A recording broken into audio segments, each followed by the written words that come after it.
Well, what an introduction. And welcome to the second SGSA conference, Spectator Safety in a Changing World. And what timing for such a conference.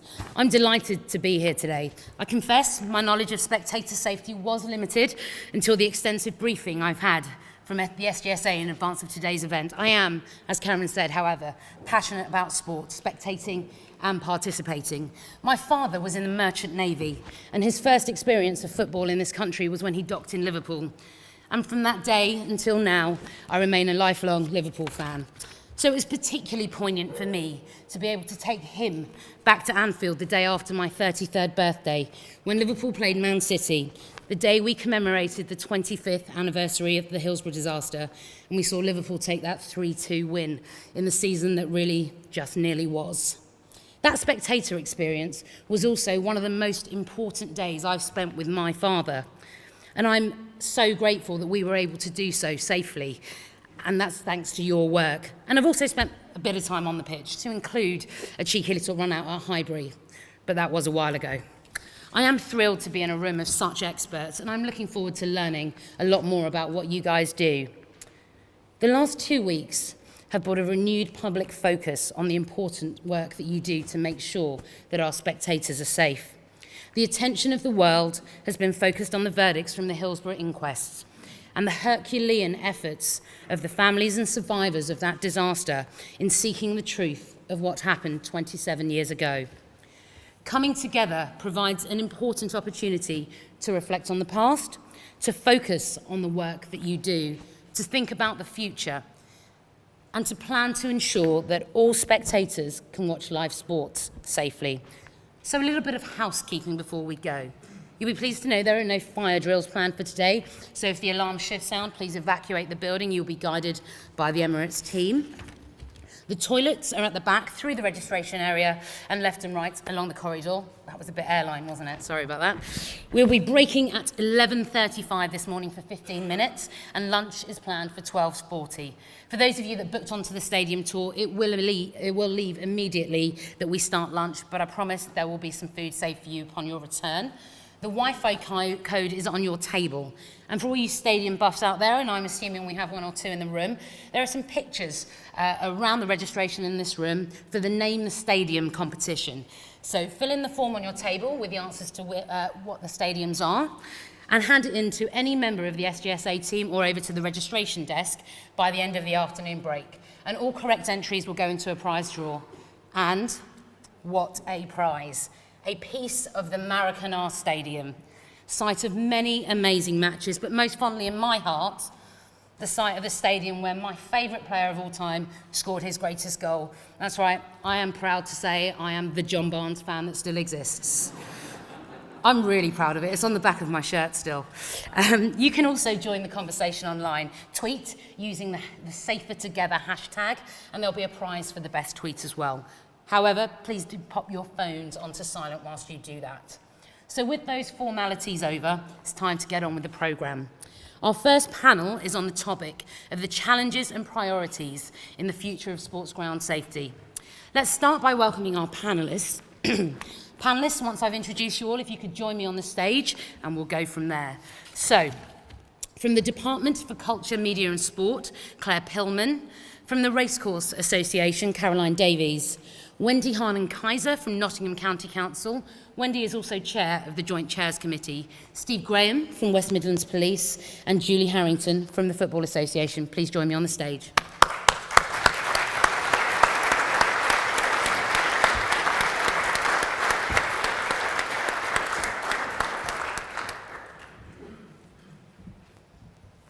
So we just saw in the video that over 70 million people went to a sports ground last year, and that the UK is one of the safest places in the world in which to watch live sport.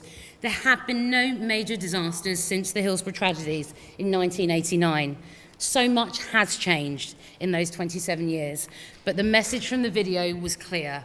Safety must remain a priority, and we cannot afford to be complacent. So, panel, thank you for joining us today.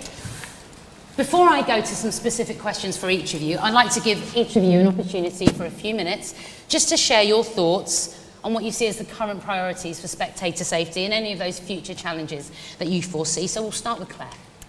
Thank you very much, Rada, and thank you, Karen, for inviting me here today. I'm Clare Pillman. I'm Director for Culture, Tourism and Sport at the DCMS.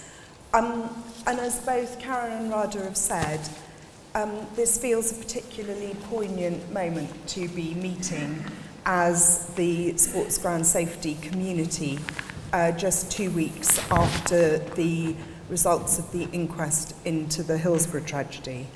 And I think that it's something that, as others have said, just reminds all of us who are responsible in various ways for the safety of large numbers of people in public places of just how difficult and what the consequences can be if things go wrong. So I'd just like to start by just saying a massive thank you to each and every one of you. Anyone who attends sporting fixtures regularly sort of just takes for granted that, you know, they arrive, they have a great time, it works, all the rest of it. And those of us who are involved in the industry, I suppose, look at it with a very different view, and we all sit there thinking, oh, well, they're doing that, and that's interesting, yes, they're, and I think that the care and attention to detail that each and every one of you, day in, day out, put into this in order that people can go safely to watch sport is just remarkable. So thank you. I don't think that probably thanks very often come your way, but I think it's important to start with that. There's been a lot of mention of complacency, and I think none of us can afford to be complacent or are complacent in dealing with large groups of people at sporting and other fixtures. I'm working very closely with the French authorities at the moment, preparing for the big World War I commemorations, and obviously was working closely with them at the time of the terrible bombings in Paris in November. And the attack on the Stade de France made clear just how much of a target this sort of venue has become. So I'm glad to see that there will be further discussion during the day of those sorts of changing and different challenges that we all have to face. Just want to say thank you to the SGSA for all the work that they do, working with you and with us, and the great leadership that Alan and Karen provide in this area. You've got a great day today, and I'm really glad to be here. Thank you, Clare. Caroline. Great, thank you. I've sort of split what I'm going to say into two areas, and there's challenges and opportunities through both of them. And we focus sort of fairly much on spectator safety and the management of it, but also insight in the changing world in which we live. The new process for safety certification, allowing venues to have more control and manage that process, is certainly helpful to them. We, through the race courses, have also introduced, in addition to the P&S factor, a C factor, which we refer to as the comfort factor, to give our customers a better experience when they're there. Working together in partnership with everybody is incredibly important to us, and so we actively encourage race courses on a local level, and also ourselves to speak widely with people. Technology is providing huge opportunities to us, but also huge threats, and the ever-present sort of issues with funding and the need to make sure that that is spent appropriately and targeted as appropriate is important. Many of you will have heard of Two Circles, who've done just recently done a big insight project for us, which has provided huge amounts of helpful information into customer profiles and their expectations. It's also helped identify the crowd dynamics and who we're expecting, so we can tailor what it is that we're providing to them. There are obviously issues with drinking, and we've linked with Drink Aware and have a really successful partnership with them. We rather took the view that we weren't preaching at our customers not to drink. What we were doing is helping them to understand their responsibilities when they are drinking. And we also have a big community project which comes in under the Racing Together heading, and that looks at our responsibilities within our local communities, also managing our reputations. The technology issue I could sort of cover for hours, and no doubt people will be speaking about that later. There's so many issues surrounding that. I think it's probably just better to put it on the table and let people discuss it later. Thank you. Wendy. Thank you. So I'm the chair of safety advisory groups in Nottinghamshire, which includes clubs like Nottingham Forest and Trent Bridge Cricket Ground. I'm also part of a network of about 120 local authorities across the country, local authority officers working in safety at sports grounds, and I can see a lot of faces from that network around the room. I have canvassed opinion a little bit over the past few weeks, so hopefully this sort of list of challenges and priorities is not just my personal pet issues, but hopefully it is a little bit representative of opinion among local authorities. I think a lot of the challenges that, as officers working in this sector, a lot of the challenges we have are the ones we have in common with anybody in local government at the moment. Resources are incredibly tight and they're reducing all the time, and we need to do more with less, which is incredibly difficult. We have difficulty in finding money for training, things are being restructured all the time, and there is often quite a turnover of staff and reductions in staff. That makes it quite a challenge to make sure that the officers working in this are competent to inspect and regulate what can be increasingly professional safety officers, and large clubs like this. We need to make sure that we have the training and experience to be able to carry out our role competently. The legislation that we work with also presents a bit of a challenge for us at the moment, because it hasn't changed and it hasn't kept pace with the changes in the world around us. We're working with old legislation which is quite piecemeal, which can be quite challenging, and it certainly hasn't changed to take account of the move towards risk assessment and clubs and grounds taking more responsibility for their own work in safety management. We also find obviously that the gap between big clubs like the one that whose ground we're sitting in at the moment, the gap between them and the small clubs that we also have to deal with as local authority officers is increasing all the time.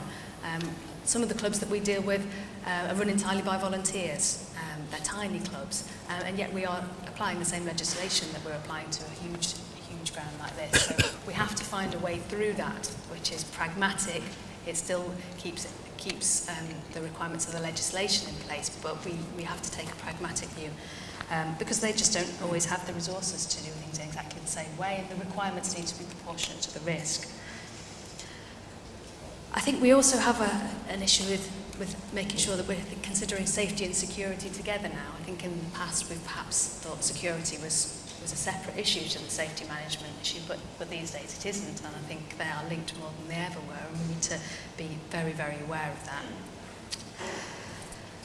There's lots of discussions at the moment around the last mile and where our role starts and where it ends. Does it start at the turnstile, end at the exit gate, or should we look at an event a little bit more holistically? So that's a bit of a challenge. We need to perhaps think a little bit more broadly than we have done in the past. So I think that's important. How we deal with all these changes and challenges, I think we really need to make sure that we share skills, experience and good practice. Events like this, and also through this, the network of local authority officers that I am part of, which I think is incredibly important. I think it's probably the only way really that we can manage to keep pace with those changes given the challenges in local government at the moment. I think we need to make sure that we use our colleagues on the safety advisory groups as well, and make sure that we work in partnership, think laterally, have good negotiation skills, and try and work together to solve the challenges that are presenting themselves. But overall, I think it can be easy to get bogged down in technical details too. We spend a lot of time talking about S factors and flow rates and exit widths and things like that. But we do need to always remember that the heart of what we do needs to be the spectator, and I think we need to take the time to remember the spectator and think about their experience and what's important to them make sure that that's a vastly important part of making sure that they're safe. Thank you very much for that. And Steve? Thank you. Clearly, the word Hillsborough has already been mentioned, and I know that there's a formal input coming in later on, but Hillsborough has become a one-word shorthand that resonates in so many of our areas of business. The families of those who were killed on that day will talk about their quest for truth and justice. And one of the challenges that we in the police are facing is that quest for their truth and justice goes on, and there is an increasing call for accountability in that. And so we are faced with the prospect of people facing prosecutions for unlawful killings. What comes out of that will have significant implications for the police service, for safety officers, for clubs, for potentially the FA. And so that it's really important that we see that Hillsborough hasn't stopped, and it's a chance for us to reflect. The word Hillsborough will continue to resonate in the policing of football and in the Spectator experience for years, if not decades to come. So one of the biggest threats I see, one of the challenges that we're going to have to address, is how we tackle accountability and ensure that we all hold one another accountable, that it's not just seen as an issue for the club, an issue for the FA, an issue for the England Cricket Board, however it might be. It's going to be a collective experience, because when you look at what happened, what emerged from those inquests, it was a collective failure for which individual people will now be held to account. One of the other big threats, again, that's already been mentioned, is that of counter-terrorism and how we're going to address that, while still making attending major sporting events an enjoyable experience. Because that's what it is. People are spending significant amounts of their time and money to attend something that they want to go to. It's really important, again, that we as a collective make that as an enjoyable experience as possible, whilst at the same time making it safe. And so that balance between safety and security is a really fine tightrope to walk. There's no way in which we can guarantee 100% security. All of us in the room, we know that to be true. So it's all about how do we minimise that risk, how do we work together, how do we communicate with the spectators, with the fan groups that are attending, to ensure that we're all on the same page and we all understand that what we're seeking to achieve is a safe and secure event together, and not to make it a really unpleasant experience for the spectators, because we all know that we're going to be held accountable somewhere down the path. And clearly we all know the issue of a terrorist incident, whilst it's easy for me to sit here and say, well, it's slim, it's slight, it's minimal, when it happens it can be catastrophic. And we all know that what happened in Paris outside the Stade de France was a catastrophe in a sporting event, dodged by minutes, dodged by small interventions. It's about ensuring that we continue to deliver those interventions and make sure that we make attending sporting events as safe and secure as possible. The last point that I'll finish up with is, it's been touched upon here, that the difference between the haves and the have-nots in terms of resource and infrastructure. And in a footballing context, that's interesting, because we're seeing the rapid descent of some of the big traditional giants. If you look at the teams leaving the Premiership this year, we already know that Aston Villa are going down, and that breaks my heart. No, it doesn't. Potentially Newcastle United, and they will join other big traditional names in the Championship, such as Wolverhampton Wanderers and Leeds United, clubs that have massive travel allegiances. And next season they'll be going to clubs such as Burton, because as much as we've got the rapid descent, we're also having the rapid ascent of some clubs who have experienced multiple promotions in quick succession. And so, as we're talking about there, it's great when you've got a club such as Arsenal, who are built to accommodate large travelling sections. But is a club such as Burton geared up in the whole infrastructure? And so it's not just about the stadium, but again it comes back to that whole experience. Are the clubs, are the SAGs, are the communities ready for the thousands and thousands of supporters who will come from Newcastle and from Aston Villa, as a simple for instance? And we're seeing that when you look further down the leagues, with the rapid descent of Blackpool as they travel into the lower reaches, but they still have a passionate and voluminous travelling support. We're starting to see across the UK, in the West Midlands in particular, some of the old traditional Championship and League One teams who are now in the non-league environment, and they're bringing significant groups of supporters travelling away to visit non-league grounds that are being stewarded by a handful of willing volunteers. And so the challenge that we have to do is, yes, it's really easy to focus on the likes of Arsenal, the Manchester clubs, but we need to keep an eye on the fact that all of our supporters who are attending these sporting events, whether they're coming to a state-of-the-art facility such as the Emirates or going to a new and evolving stadium that we're seeing in the lower leagues, they've got a safe and secure environment for them to go and enjoy their experience. Thank you, Steve. And last but not least, Julie from the FA. Hi guys, I'm Julie Harrington, I'm the Operations Director for the FA, and that means that my team look after Wembley Stadium and St George's Park, the National Football Centre, and also England team games that are played away from Wembley. And one of my priorities, I mean, despite this being about safety in an ever-changing world, one of my priorities is a real constant, which is about the training and education of the stewarding and safety personnel who are at the sharp end and dealing with crowd safety every day. And that will never go away, and it will always be a priority.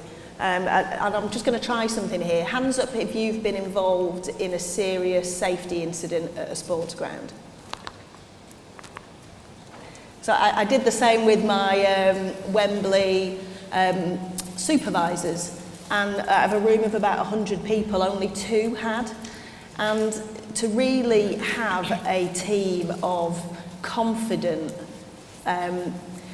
supervisors and stewards who know what to do in the event of an incident, when happily not many of us have gone through one, is so important, because I've personally been involved in a fire in a sports ground, and to watch the reaction of those sharp-end stewards when they don't particularly know what to do in the event of a fire is really scary. And so I'm passionate about making sure that, because we don't know where a safety incident's going to come from, we don't know whether it will be terrorism or a fire. Some of the hairiest incidents I've been involved in haven't actually involved anything quite so dramatic. It was gale force winds or a sports ground that the water got cut off. To train our people to deal with some of these incidents is so important. Other priorities are involved in a changing world, that we're lucky enough to have a very technologically advanced stadium. That brings massive challenges because everything's run on a network, and you then suddenly have the problem of what if your network fails and all your fire life safety, all your PAV announcements are run through those networks. And again, having a team of people who know what to do and go back to the old school way of evacuating a stadium is really important as well. There are all the obvious challenges. We've seen an increase in people bringing in flares, etc., into stadium. I know that that's a trend that a lot of people have seen. And again, making sure that you've got a team of people who know how to respond to those. But on the flip side, the opportunity is that the much deeper engagement that we're getting with fans, that it is easier than it ever was before to speak directly with group of fans, because if they've had to buy a ticket, you usually have some form of email communication with them. And to really get fan groups to work with you, and I think we can focus over the next couple of years to get fans and fan groups to help us in some of these safety areas, things like making sure they're not bringing bags to stadia when we have intensified security operations, things like peer pressure in terms of persistent standing and flares, etc. But yeah, the constantly changing priorities, but with the one big constant of making sure that we have really well trained and educated people at the sharp end. Thank you. Thank you to all of our panellists for setting the tone for the first part of the panel. It's now over to you guys. Let's take some questions from the floor for any one of our panellists. So if you have a question, pop your hand up. We have some roving mics going around. Let us know who you are and where you're from, and we'd love to take your questions. So who's going to be brave today and ask one of the first questions from the floor? Great, thank you. There's a microphone coming over to you. Hello, I'm Catherine Albany Ward from Colourblind Awareness. If I might just set the scene a minute. There are about 3 million people in the UK who are colourblind. In a full Wembley Stadium, there'll be about 5,500 people who are colourblind. And they don't just have problems seeing the difference between red and green. And I'm just talking about the spectators there. It's also an issue that can affect stewards, emergency services, people on the pitch, players or match officials.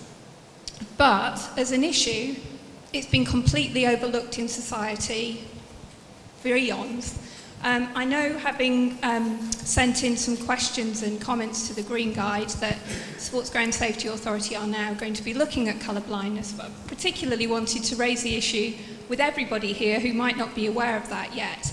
That's something that's really important, the spectator safety, and I wanted to throw it over to the panel. I don't know if Julie knows about it yet, but I've been talking to the FA quite a lot. And even the Wembley Stadium plans online that refer to colour-coded plans for seating and things like that are not colour-blind friendly. If you can't see colours very well, something like a fire exit sign on one of these grey stadium columns will look grey, which is the same colour as the column.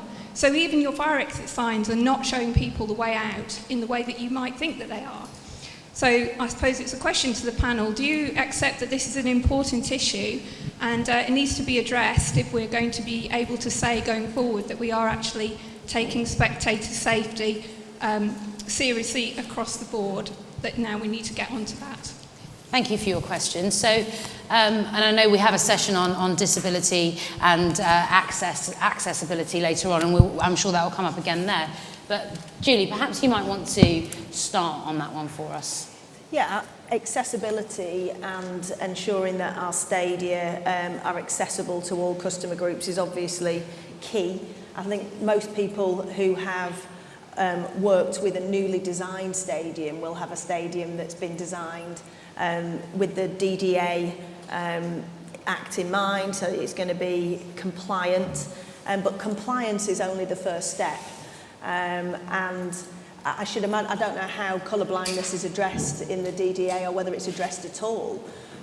So you could imagine that with all the facets of stadia design and safety, you tend to be looking at the DDA in two ways. One, about making sure that your stadium is as friendly and accessible as possible, but then also from a safety point of view, making sure that evacuation is as easy as possible and that you aren't causing any safety implications. Personally, I wasn't particularly aware of the volume of colour blindness.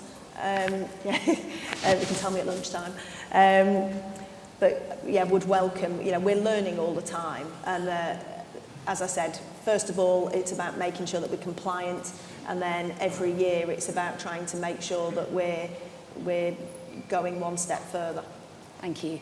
Steve, I'm intrigued. I'm assuming that this is clearly something that in the police you have to deal with on a daily basis. So anything from your experience that we might be able to allow us to illuminate some of the issues that have been brought up? I was just reflecting as you asked the question, and I know we use colours to communicate and indicate something, in that we often talk about code red or code black, but that has no visual representation. It's something that, if I'm honest, I'd given little or no thought to, but certainly it's made me reflect and say it's something that we need to go back and speak to the safety officers who are involved in the stadium design, because we work on the assumption that those who are attending will be able to identify an evacuation point or a fire escape in the traditional white type on a green background and a slight white square. But I guess the question is, if it's not put against a contrasting background, then the danger is, as you described there, that it could all blur into one. And so I can't recall any instances where it's been an issue as yet. And certainly colour blindness is something that police officers are screened for. And if I'm honest, I'm not sure what happens if you were shown to be colour blind, but I remember doing the test 20 odd years ago. You can be. And so it's really important as well that if we're going to ask them to direct people to an evacuation point, that they actually know where those evacuation points are.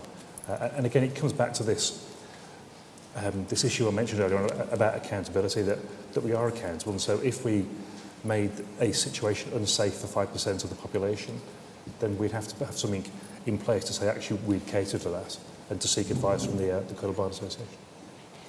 Do any other of the panel members want to pick up on that, or I'll go back out to the audience otherwise? Okay. Thank you for bringing that to the table today. I think we've already got something that everyone is thinking about slightly differently, which is a great start to the day. Do we have any other questions from the floor at all? No? Okay. So I get to play. All right. Claire, I'm just going to come to you, actually. My background, as we said, is in the participation side. So obviously I'm all over the fact that a sporting future as the new government strategy has come out.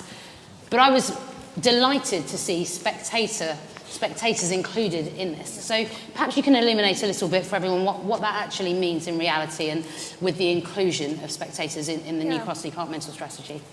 Well, I think it is one of those things that quite interesting looking back over previous sports strategies, that they have really focused on participants, and yet so many of us actually the spectator angle of sport is something that goes with us all through our lives, from young children watching with parents or whatever, or right through to old age. And I think that it was something that came through very powerfully in the consultation that we did prior to publishing the strategy, that we really needed to think about spectators and the spectator experience, spectator safety obviously being part of that, but also recognising just the enormous role that spectators play in supporting sport, in being that sort of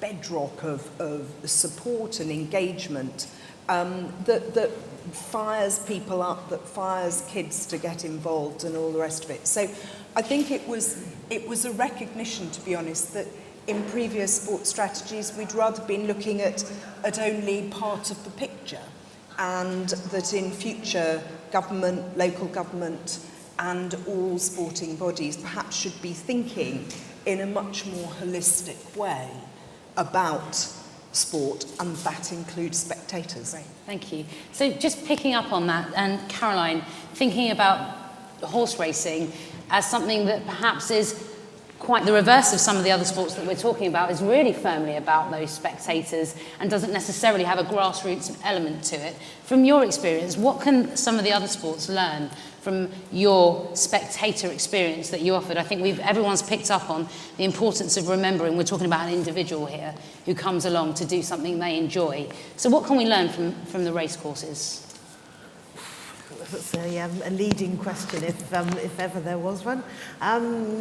I think that it's probably not, strictly speaking, correct to say that there's no grassroots in horse racing, because obviously equestrianism is a huge activity right the way across the country, and it's a huge international sport as well. You know, there was just a big weekend of horse or equine sport. I mean, our customers, from the insight that we have, the primary motivation for attending initially is that social motivation, and with the social motivation then obviously that brings in the interest in the horses, and then subsequently the betting, which we thought was quite an interesting insight, which surprised quite a number of people. So if the social is the key motivator, then you need to make sure that you are providing an excellent customer experience.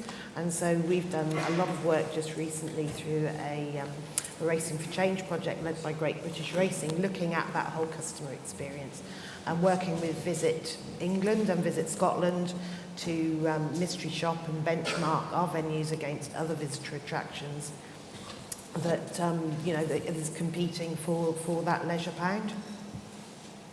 So unless any other panel members want to come back into that one, I'm going to open it back out, see if you've brewed up some questions whilst the panel have been talking. Yep, great. Can we have a microphone down here? Fab, thank you.